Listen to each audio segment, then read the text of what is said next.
ഹേരോദേസ് യൂദയ രാജാവായിരുന്ന കാലത്ത് അബിയായുടെ ഗണത്തിൽ സക്കറിയ എന്ന ഒരു പുരോഹിതൻ ഉണ്ടായിരുന്നു. അഹറോന്റെ പുത്രിമാരിൽപ്പെട്ട എലിസബത്ത് ആയിരുന്നു അവന്റെ ഭാര്യ. അവർ ദൈവത്തിന്റെ മുൻപിൽ നീതിനിഷ്ഠരും കർത്താവിന്റെ കൽപ്പനകളും പ്രമാണങ്ങളും കുറ്റമറ്റ വിധം അനുസരിക്കുന്നവരുമായിരുന്നു. അവർക്ക് മക്കളുണ്ടായിരുന്നില്ല. എലിസബത്ത് വന്ധ്യയായിരുന്നു. ഇരുവരും പ്രായം കവിഞ്ഞവരുമായിരുന്നു.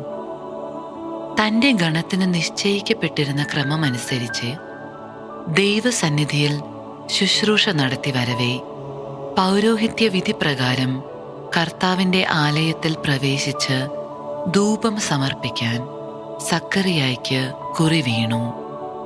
ധൂപാർപ്പണ സമയത്ത് സമൂഹം മുഴുവൻ വെളിയിൽ പ്രാർത്ഥിച്ചുകൊണ്ടിരുന്നു. അപ്പോൾ കർത്താവിന്റെ ദൂതൻ ധൂപപീഠത്തിന്റെ വലത്തുവശത്ത് നിൽക്കുന്നതായി അവന് പ്രത്യക്ഷപ്പെട്ടു. അവനെ കണ്ട് സക്കറിയ അസ്വസ്ഥനാവുകയും ഭയപ്പെടുകയും ചെയ്തു. ദൂതൻ അവനോട് പറഞ്ഞു, സക്കറിയ, ഭയപ്പെടേണ്ട, നിന്റെ പ്രാർത്ഥന കേട്ടിരിക്കുന്നു. നിന്റെ ഭാര്യ എലിസബത്തിൽ നിനക്ക് ഒരു പുത്രൻ ജനിക്കും. നീ അവന് യോഹന്നാൻ എന്ന പേരിടണം. നിനക്ക് ആനന്ദവും സന്തുഷ്ടിയുമുണ്ടാകും. അനേകർ അവന്റെ ജനനത്തിൽ ആഹ്ലാദിക്കുകയും ചെയ്യും. കർത്താവിന്റെ സന്നിധിയിൽ അവൻ വലിയവനായിരിക്കും. വീഞ്ഞോ മറ്റ് ലഹരി പാനീയങ്ങളോ അവൻ കുടിക്കുകയില്ല. അമ്മയുടെ ഉദരത്തിൽ വെച്ച് തന്നെ അവൻ പരിശുദ്ധാത്മാവിനാൽ നിറയും.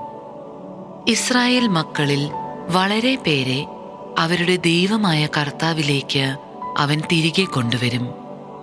പിതാക്കന്മാരുടെ ഹൃദയങ്ങളെ മക്കളിലേക്കും അനുസരണമില്ലാത്തവരെ നീതിമാന്മാരുടെ വിവേകത്തിലേക്കും തിരിച്ചുവിടാനും സജ്ജീകൃതമായ ഒരു ജനത്തെ കർത്താവിന് വേണ്ടി ഒരുക്കാനും ഏലിയായുടെ ചൈതന്യത്തോടും ശക്തിയോടും കൂടെ അവൻ കർത്താവിന്റെ മുൻപേ പോകും.